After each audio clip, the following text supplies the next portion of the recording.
They called him just another clerk, an ordinary man in a world at war, but he carried a secret that could rewrite history.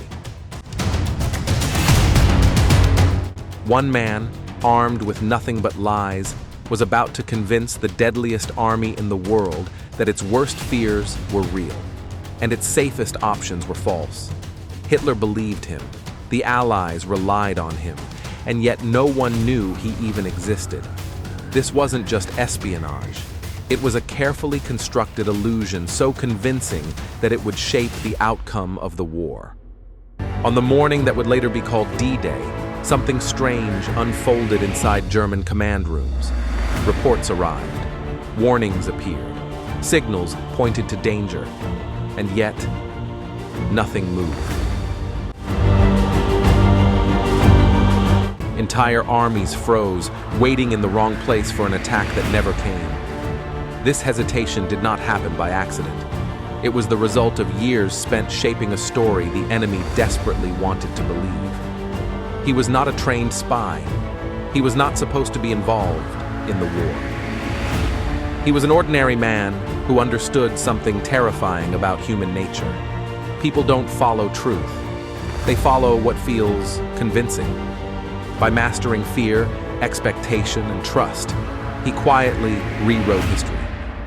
If his lie had failed, D-Day would have collapsed, the invasion would have been crushed, and the war could have dragged on for years. But one man, working from a quiet room, changed everything.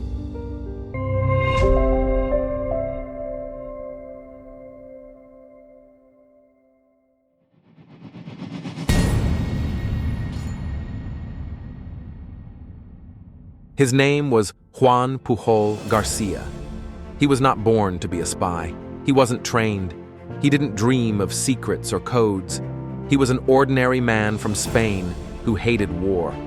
Long before World War II, he had already seen what conflict did to people. During the Spanish Civil War, his life was torn apart by fear, chaos, and extremism on both sides. Family suffered, work vanished, future felt fragile. What stayed with him was not loyalty to one side, but anger at violence itself.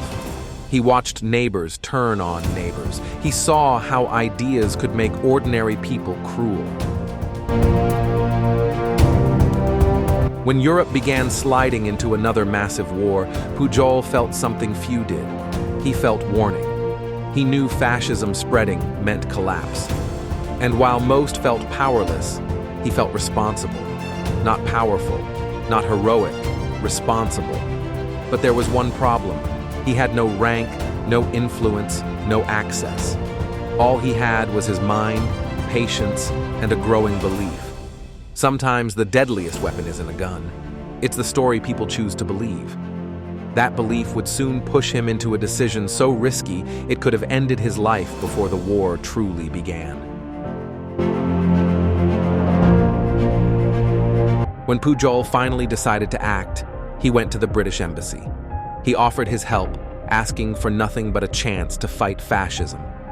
The response was cold. No. To British intelligence, he was a nobody, a civilian from a neutral country with no experience, no proof, a risk, not an asset. In that moment, Pujol faced a choice: walk away to a quiet life, or force history to notice him. Rejection didn't stop him. It sharpened him. If the Allies wouldn't trust him, he would make the enemy trust him first. Dangerous? Almost insane. One mistake meant prison, torture, or death. But he understood a key truth. Trust is easiest when someone wants to believe you. Nazi Germany needed someone eager, loyal, useful. And Pujol was about to give them exactly that. His next move would place his life in enemy hands, and there would be no way back.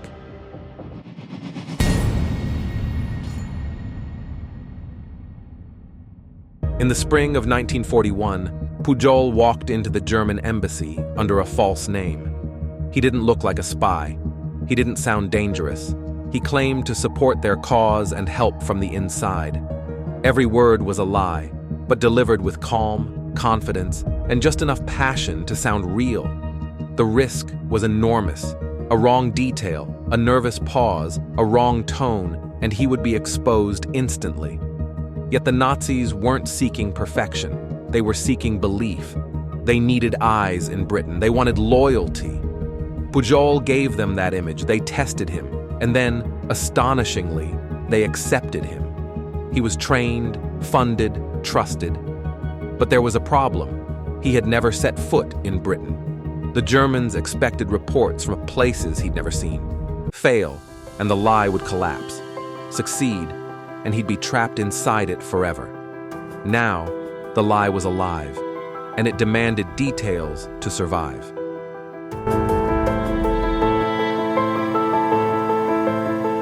Pujol knew one truth. Big lies fail, small details survive. Instead of dramatic reports, he sent ordinary ones. Trains running late, soldiers drinking in cafes, people getting sick, missing appointments. Then he invented people, not just names, but lives. A businessman here, a student there, a worker in a port city. Each had habits, problems, opinions, stories. Together, they formed a spy network that felt real because it felt human. None of them existed. When mistakes happened, he blamed them. Misunderstood orders, late reports, drunken agents, errors strengthened the illusion. Slowly, Germans stopped seeing him as a risk. They trusted him. They depended on him. Without realizing, they stopped searching for real spies. Pujol wasn't just lying anymore. He was shaping how they saw the world. But danger grew. One contradiction could unravel everything. And soon, a coincidence would push his lie closer to exposure than ever.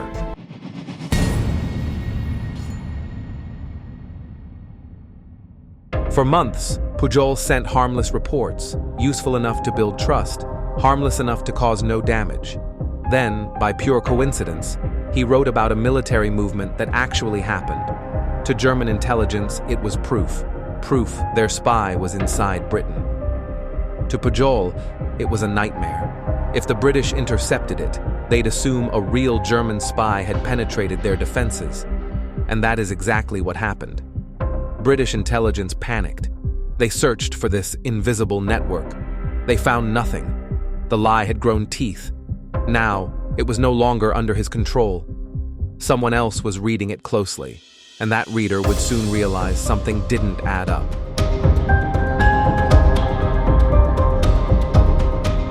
Pujol had worked in the shadows, sending reports that blurred fact and fiction. Meanwhile, British intelligence noticed something astonishing. The Germans depended on him. Agents dug into his history and communications. Slowly, they pieced it together. The man they had rejected was orchestrating a deception from the inside. The hunter became the hunted, but not in the way anyone expected. Hitler had been trained to trust an ally who didn't exist. MI5 and British Command finally understood his genius.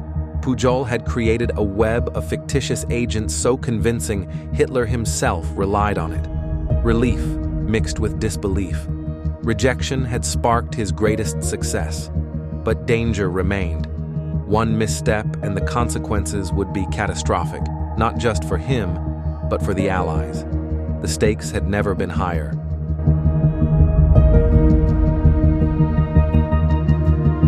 With the truth recognized, Juan Pujol García became Agent Garbo. He was no longer a civilian playing spy. He was a legend in the making. Every letter, every call had to be flawless. One slip could expose him. The stakes were national. Thousands of lives rested on his ability to live the lie convincingly. Garbo's transformation was mental as well as nominal. He had to believe his own stories, move as if they were real, anticipate the enemy's expectations before they formed. Pressure was immense, yet he thrived. The man once ignored now became indispensable to Hitler's intelligence apparatus. Every report, every invented agent, every tiny detail reinforced the illusion. To protect reality, he had to become fiction. The world would soon depend on a story, and the storyteller would be its deadliest character.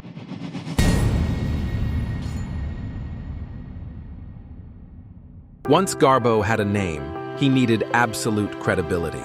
He fed the Germans small, ordinary lies, yet perfectly designed to shape perception. Troop movements, supply shortages, soldier routines, agents in every city, believable backstories, actions that reinforced his narrative. Every false detail made the next lie easier to believe. Germans began depending on him. Their questions stopped. Skepticism vanished. Hitler's staff cited Garbo's reports as fact. Every praise strengthened the web. Danger remained constant. One contradictory report could unravel everything. By the time the Allies realized the scope of his work, Germans were so convinced of Garbo's reliability that they stopped questioning him entirely. The enemy had been trained to trust him completely, and in that trust lay the key to changing history. By early 1944, the Allies were ready, but readiness alone wasn't enough. D-Day's success didn't rest on ships, planes, or soldiers. It rested on the Germans staying in the wrong place at the wrong time. Every troop, every reinforcement that moved could tip the balance and turn months of planning into disaster. And all of it depended on a story, an illusion perfected by Garbo. He sent reports of phantom armies, fake landing zones, exaggerated troop buildups, imaginary radio chatter, false supply lines, invented officers. Germans analyzed patterns and acted on them. Every move, every hesitation was guided by a lie. One misstep, one suspicious message, and the story could collapse. Yet Garbo fed them exactly what they wanted to hear. The largest invasion in history was no longer just a plan. It was a gamble placed entirely on deception, on a man who never left his desk. June 6, 1944. Dawn was quiet, but the world was about to explode. Ships crossed the channel with men, tanks, artillery. Planes roared overhead, dropping paratroopers behind enemy lines. Every second mattered, yet the Germans hesitated. Divisions that could have crushed the invasion held back, not because of spies or broken codes, but because they believed Pujol's story. Reports of fake troop buildups and phantom armies had conditioned them to trust a lie more than their eyes. Now, in real time, the lie was tested. Recon planes spotted activity. Soldiers reported landings. Nazi commanders hesitated, argued, and waited for confirmation that never came. Each hour, each beachhead established was a direct result of one man's fabrication. Garbo's reports had shifted battle without him leaving his safe house. Danger remained. One discovery, one contradictory report, and the Germans could have counterattacked fully. For now, the illusion held. D-Day depended not just on courage and strategy, it depended on belief, and the world held its breath.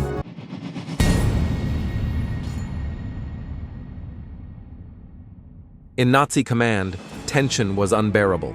Reports poured in. One voice stood out: Juan Pujol's network of lies. Months of planted details, patterns, nudges. Now, every decision could cost thousands of lives. Hitler chose to believe Garbo. A false report, perfectly timed, indicated the main invasion was far from Normandy. Germans hesitated, diverted troops, held back reinforcements. Every general, every soldier waiting for orders deferred to deception. Audacious, dangerous, nearly impossible, yet psychologically simple. Humans trust what confirms their expectations. Hitler wanted to believe. He needed to believe. And because of that, the largest invasion in history proceeded almost unopposed. Tens of thousands of soldiers, the momentum of an entire war, rested on one invisible thread. A story that never existed except in the mind of one man. On Normandy beaches, chaos and courage collided. Soldiers fought through mud, bullets, and fear. Yet a silent factor worked behind the scenes: Pujol's deception. German commanders, convinced the main assault was elsewhere, delayed reinforcements. Tanks, artillery, divisions that could have turned the tide remained idle. Thousands of lives were saved not by strategy or chance, but by a lie so carefully constructed it became truth in the enemy's mind. The difference between death and survival was invisible, an idea existing only in reports, letters, and invented agents. History does not record near misses, missed opportunities, or single words shifting battle. Yet in that quiet, imperceptible consequence, the invasion survived. Allies advanced. Cities were liberated. The war's momentum changed, not by brute force, but because one man rewrote the enemy's perception. History itself was held in the grip of a story that never existed except in Juan Pujol's mind.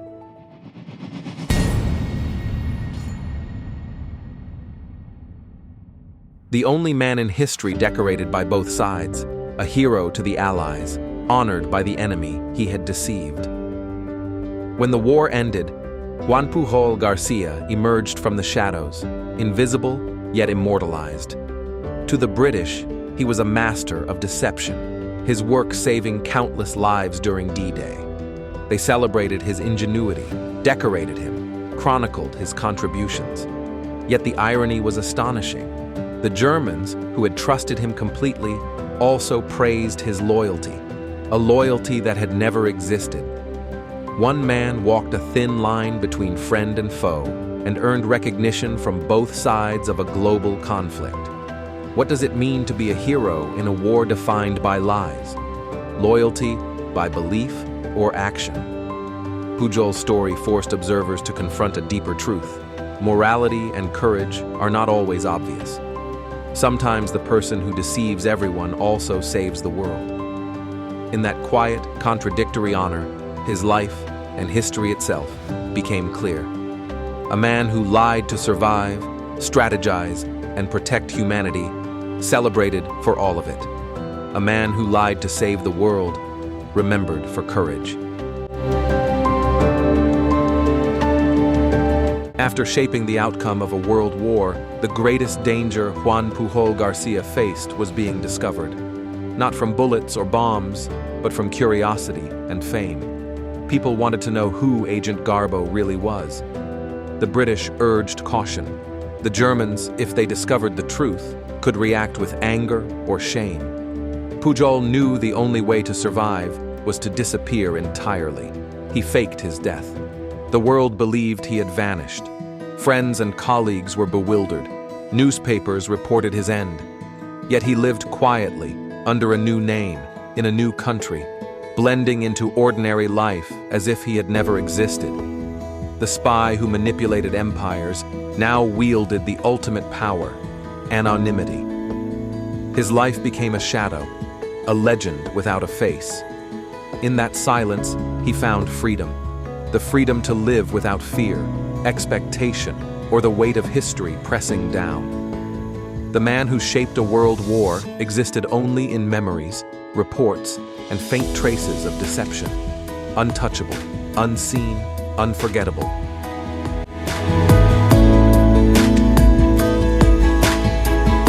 Most history remembers generals and battles. Few remember the man whose lies changed the course of millions.